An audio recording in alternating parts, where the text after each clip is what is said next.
쉽게 돈 받는 방법이 뭐 없을까요? 없습니다. 그런 거 없어요.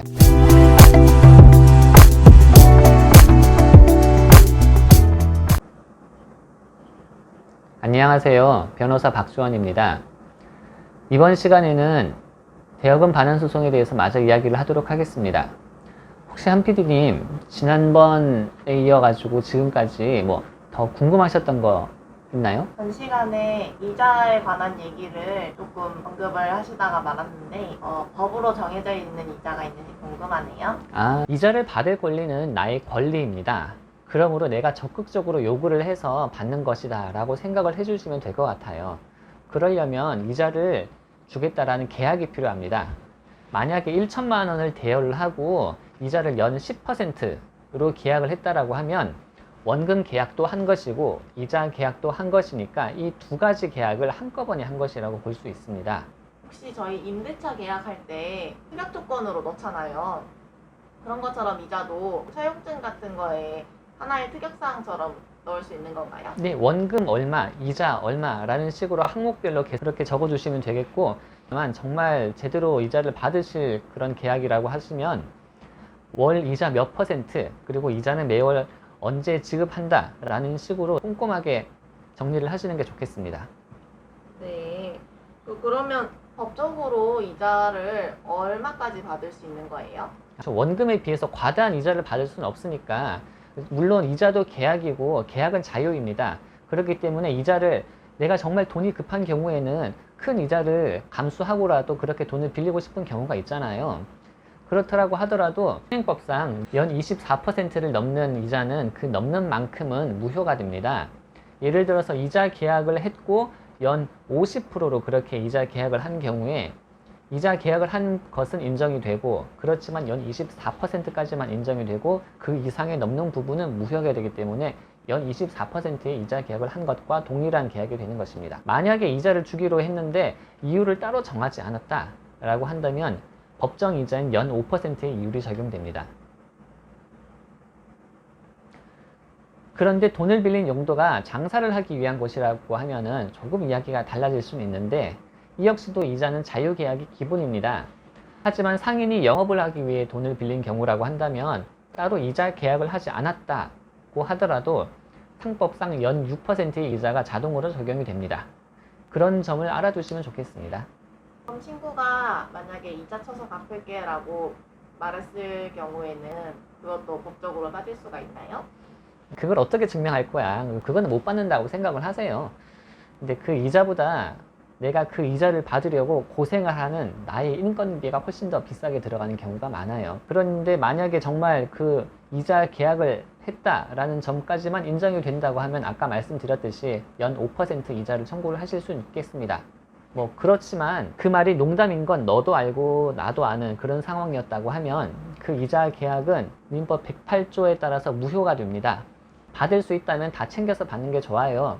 그런데 소송을 하다 보니까 원금이라도 받으면 다행인 경우가 많은 것 같아요. 또 대여금 반환 소송을 하다 보면은 조정을 하게 되는 경우가 많은데, 이게 성립이 되는 경우에 대부분 이자를 못 받으시는 경우가 많더라고요. 그래서 추가적으로 제가 말씀드렸습니다. 자, 그러면 이 돈을 빌려간 왼수가 제 연락도 피하기 시작하고 이제 잠수를 타는 것 같은데 이럴 경우에는 어떻게 해야 될까요?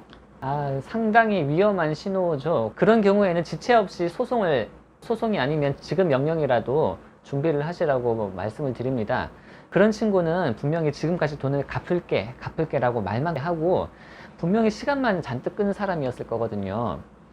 그런데 우리가 돈을 빌려주면 그 돈을 평생 동안 받을 수 있는 것은 아니고 일정 시간이 지나면 받을 수 없도록 되어 있어요. 그게 바로 소멸시효라고 하는 건데, 민사상 채권은 10년, 상사상 채권은 5년. 그 10년, 5년의 기간이 지났다고 해서 항상 소멸시효가 완성이 되는 것은 아닌데 그만큼 돈을 받기 어려워지는 것은 확실합니다. 심지어 늦게 소송을 걸면 판사님은 아니 왜 몇 년이 지나가지고 지금 소송을 거십니까?